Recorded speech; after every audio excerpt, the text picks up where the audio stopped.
Auto రంగాన్ని నిర్వీర్యం చేసే ఉచిత బస్సు ప్రయాణ పథకాన్ని అమలు చేసే నిర్ణయాన్ని వెంటనే విరమించుకోవాలని ఆటో వర్కర్స్ యూనియన్ జిల్లా ఉపాధ్యక్షులు ఎస్ బడే సాహెబ్, ఏఐటీయూసీ మండల గౌరవ అధ్యక్షులు నర్సారావులు డిమాండ్ చేశారు. ఈ సందర్భంగా గురువారం ఏఐటీయూసీ ఆధ్వర్యంలో ఆటో కార్మికులు కర్నూలు జిల్లా దేవనకొండ తహసీల్దార్ కార్యాలయం ముందు ధర్నా నిర్వహించారు. ధర్నాను ఉద్దేశించి వారు మాట్లాడుతూ కేంద్ర రాష్ట్ర ప్రభుత్వాలు ఎన్నికల హామీలో భాగంగా ఉచిత పథకాలు అమలు చేసే యోచనలో ఉన్నట్టు తెలుస్తోందని అన్నారు. మన రాష్ట్రంలో ఉచిత బస్సు ప్రయాణం పథకం అమలు చేయరాదని అన్నారు. ఆటో కార్మికుల ఉపాధి దెబ్బతీసే విధంగా ఉన్న ఎలాంటి పథకాలు వద్దంటూ ఏదైనా ఉపాధి కల్పించే పరిశ్రమలు ఏర్పాటు చేసే దిశగా రాష్ట్ర ప్రభుత్వాలు ఆలోచించాలని తెలిపారు.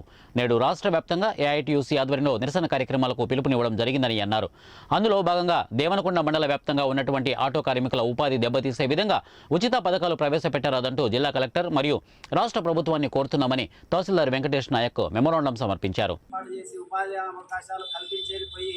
ఇలాంటి ఉచిత బస్సు ప్రయాణ పథకాలు పెట్టడం వలన మరి ఆటో రవాణా రంగాన్ని పూర్తిగా నిర్వీర్యం చేసే విధంగా ఈరోజు కేంద్ర రాష్ట్ర ప్రభుత్వాలు మరి కుట్రబంతా ఉన్నాయి.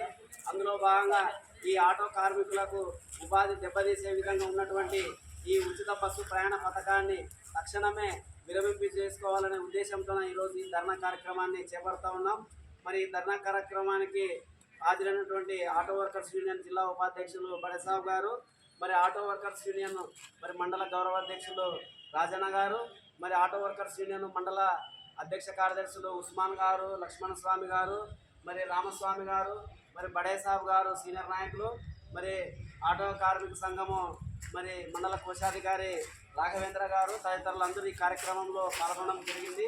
మరి మనం ఇచ్చే మెమోరాండాన్ని ఎంఆర్ఓ గారి ద్వారా మరి జిల్లా కలెక్టర్ గారికి, రాష్ట్ర ప్రభుత్వానికి చేరి మరి ఆటో కార్మికులకు గుదిబండగా మారినటువంటి ఈ ఉచిత బస్సు ప్రయాణ